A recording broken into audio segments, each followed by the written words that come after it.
จริงฝ่ายชั่วฝ่ายทำลายฝ่ายของปลอมไม่ใช่ของจริงส่วนสัจจะอีกสองข้อที่เหลือมรรคทางที่จะไปสู่ความพ้นทุกข์เราก็มองหาทางที่จะไปหลุดพ้นจากกองทุกข์ก็คือมรรคที่มีอยู่ในคำสอนในธรรมจักรกับปวัตตนสูตรที่พระพุทธองค์ทรงแสดงธรรมจักรกับปวัตตนสูตรกับปัญจวัคคีย์ครั้งแรกที่ป่าอิสิปตนะมฤคทายวันนั้นก็ไม่มีอะไรสรุปอยู่ในนั้นในธรรมจักรกับปวัตตนสูตรก็มีศีลมีสมาธิมีปัญญาทั้งคนทั้งมนุษย์อมนุษย์แล้วก็หลายคนก็ยังปรามาสาว่าพูดเรื่องศีลดูเหมือนง่ายพูดถึงสมาธิดูเหมือนง่ายพูดถึงเรื่องปัญญาดูเหมือนง่ายความจริงมรรคสมังคีองค์ของมรรคทั้งสามนั้นอยู่ในสภาวะธรรมที่เราก้าวไปครั้งหนึ่งมีสติทันในการก้าวไปแต่ละก้าวหรือในการคู้ในการเหยียดมีสติทันในการอาการพองของท้องของที่พองแล้วก็ยกก็มีสติทันหายใจเข้าก็มีสติทันหายใจออกก็มีสติทันลืมตาอ้าปากก็มีสติทันเผลอก็มีสติทันก็เรียกว่าอิริยาบถใหญ่ทั้งสี่ยืนเดินนั่งนอนที่เป็นอิริยาบถใหญ่แล้วก็อิริยาบถย่อยจะเป็นการคู้การเหยียดการก้มเงยเลี้ยวซ้ายแลขวากระพริบตาอ้าปากกินดื่มถ่ายอุจจาระถ่ายปัสสาวะรับประทานอาหารหรือฉันภัตตาหารสำหรับพระคุณเจ้าทุกคำมีสตินุ่งห่มมีสติทำการใดๆในส่วนของผู้ปฏิบัติธรรมเราจะเห็นได้ว่าประโยคีผู้ปฏิบัตินั้นทำอะไรช้าๆก็คือการเจริญสติฝึกสติเดินช้าๆแล้วก็ทำอะไรช้าๆในความรวดเร็วแบบคนที่ผิดปกติก็ทำไม่ได้ก็เดินไปด้วยอาการอันสำรวมที่เราใช้ศัพท์ภาษาพระภาษาธรรมว่าอินทรียสังวรก็คือการสำรวมตาหูจมูกลิ้นกายและใจที่พระคุณเจ้าพร่ำสอนอุบาสกอุบาสิกาศรัทธานาบุญทั้งหลายทั้งคนไทยและชาวต่างประเทศจะเป็นคนในโซนเอเชียยุโรปอเมริกาที่นำคำสอนไปเผยแผ่ทุกชาติชั้นวรรณะเมื่อเขาได้ฟังทางพ้นทุกข์ที่เกี่ยวข้องกับศีลสมาธิปัญญานั่นแหละครับมรรคมีองค์8ถ้าเราไม่เอาศีลไม่เอาสมาธิไม่เอาปัญญาแล้วจะพ้นทุกข์ได้อย่างไรที่เรียกว่าดับทุกข์ได้อย่างไรนิโรธจะเกิดขึ้นได้อย่างไรพระคุณเจ้าจะเรียกว่าอะไรอุปสมบทมาได้สัก50 พรรษา100 พรรษาก็ไม่สามารถบรรลุมรรคผลนิพพานได้เกิดมาชาติหนึ่งนะครับมีอายุอาจจะ50 ปี60 ปี70 ปี80 ปีก็ยังไม่รู้จักว่าอะไรคือรูปไม่รู้จักอะไรคือนามคนที่เกิดมาในภายหลังอายุไม่มากรู้จักรูปรู้จักนามซึ่งเป็นรูปธรรมเป็นนามธรรมเป็นสภาวธรรมซึ่งจะเป็นมรรคสมังคีที่มีสติกำหนดรู้อยู่ตลอดเว้นไว้แต่หลับ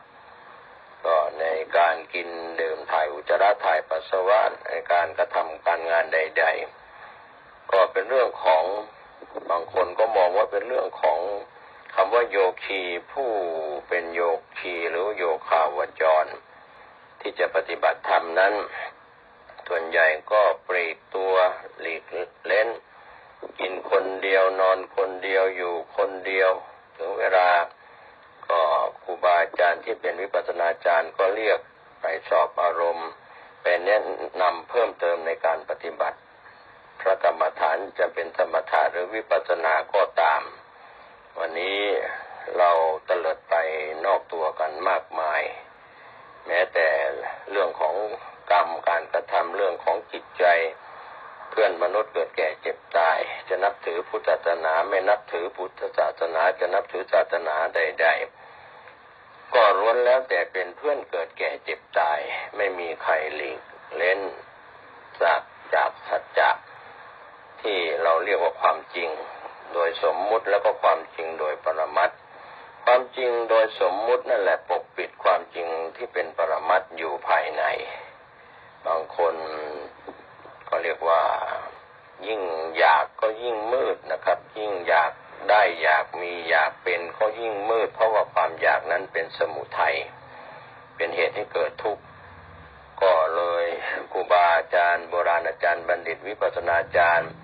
ท่านสอนแล้วก็สอบอารมณ์เตือนสติพโยคีพโยคาวจรผู้ปฏิบัติอยู่เสมอว่าทำไม่เอาทำไม่ให้มาเกิดความอยากเพราะเรามีสติทันครั้งหนึ่งโลภก็ไม่โกรธโลภก็ไม่เกิดโกรธก็ไม่มีปัญญาก็เกิดขึ้นหลงก็ไม่มีอะไรอย่างนี้โลภโกรธหลงไม่เกิดขึ้นในการกำหนดสติทันครั้งหนึ่งพระวิปัสสนาจารย์จะนำเรื่องของสติปัฏฐานสูตรมาสอนในเรื่องกายเวทนาจิตธรรมก็อยู่ในนั้นนั่นแหละครับจะนำสูตรไหนที่เกี่ยวข้องกับการปฏิบัติวิปัสสนากรรมฐานพระวิปัสสนาจารย์จึงเรียกว่าใช้กรรมฐานที่เป็นพระวิปัสสนาสอนได้กับคนทุกจริตนะครับถ้าสมถกรรมฐานต้องไปศึกษาจริตของคนทั้งหกไม่ว่าจะเป็นราคะจริตโทสะจริตโมหะจริตวิตกจริตหรือพุทธิจริตรักในส่วนของราคะจริตโทสะจริตอะไรก็แล้วแต่จริตหกมีจริตสุดท้ายพุทธิจริตวิตกจริตเหล่านี้ก็เป็นการให้กรรมฐานในส่วนของครูบาอาจารย์ที่สอนกรรมฐานต้องดูจริตของคนหรือของผู้ที่จะรับกรรมฐานก็จะรู้ว่าอะไรจริตอะไรของสมถะคนที่รักสวยรักงามถ้าต้องใช้กรรมฐานที่ต้องไปเพ่งอสุภะกรรมฐานเป็นต้นซากศพที่เน่าเปื่อยอย่างนี้เป็นต้นเพื่อทำลายความอยากที่เรียกว่าจริตให้เหมาะกับจริตกรรมฐานในสมถะ40ประการแต่วิปัสสนากรรมฐานนี่นะครับท่านผู้ฟังที่เป็นโยคีเป็นบรรพชิตเป็นคฤหัสถ์พระวิปัสสนาจารย์ทั้งสอนกันมาและก็แนะนำกันมาอยู่ตลอดว่าการเจริญสตินั้นใช้ได้ในส่วนของพระวิปัสสนาจารย์ได้ทุกจริตนะครับคนจะมีราคะจริตด้วยคนรักสวยรักงามโทสะจริตโมหะจริตนะครับก็แล้วแต่วิตกจริตพุทธิจริตก็เป็นเรื่องราวนะครับในส่วนวิตกหรือในส่วนของจริต6อย่างนั้นไม่มีความหมายสำหรับผู้ที่เจริญภาวนาที่เป็นวิปัสสนาภาวนาใช้ได้ทุกจริตก็คือใช้การเจริญสติกำหนดสติภาวนาเป็นหลักสำคัญก็จะแก้เรียกว่าสติเป็นไปโดยติดต่อสติที่เจริญโดยอารมณ์ที่เป็นปัจจุบันก็เริ่มตั้งแต่รูปนามที่เป็นรูปนามรู้จักรูปรู้จักนามในวิปัสสนาญาณ16เป็นต้นจนไปตามลำดับญาณสภาวธรรมเหล่านั้นพระวิปัสสนาจารย์ก็จะรู้และก็สอบอารมณ์แก้อารมณ์มรรคทางถูกอมรรคทางผิดอย่างนี้เป็นต้นเป็นตัวอย่างก็หลายท่านก็คงจะเบาใจเมื่อท่านลงมือปฏิบัติท่านก็สอนตนเองเข้าใจสภาวธรรมตามความเป็นจริงไม่ใช่วิปัสสนึกไม่ใช่วิปัสสคิดไม่ใช่นำเรื่องราวที่อ่านในตำราพระไตรปิฎกอรรถกถาฎีกามานึกมาคิดมาวิพากษ์มาวิจารณ์แล้วก็จะได้บรรลุธรรมนั่นเป็นเพียงสัญญา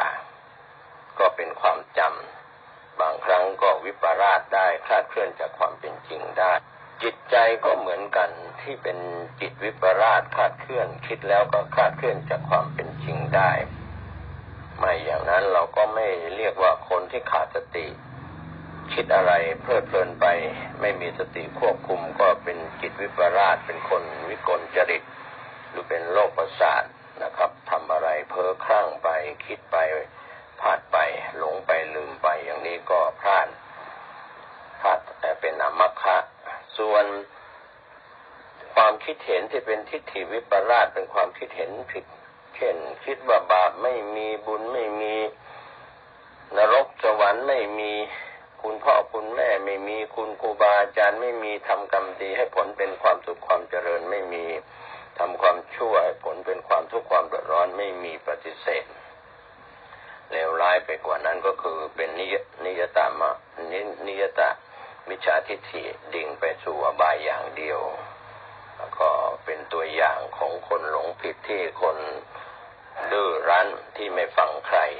คิดว่าตัวเองทำถูกอย่างเดียว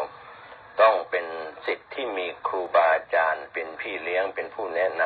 ำมีองค์สมเด็จพระสัมมาสัมพุทธเจ้าพระองค์เดียวเป็นผู้ตรัสรู้เองโดยชอบ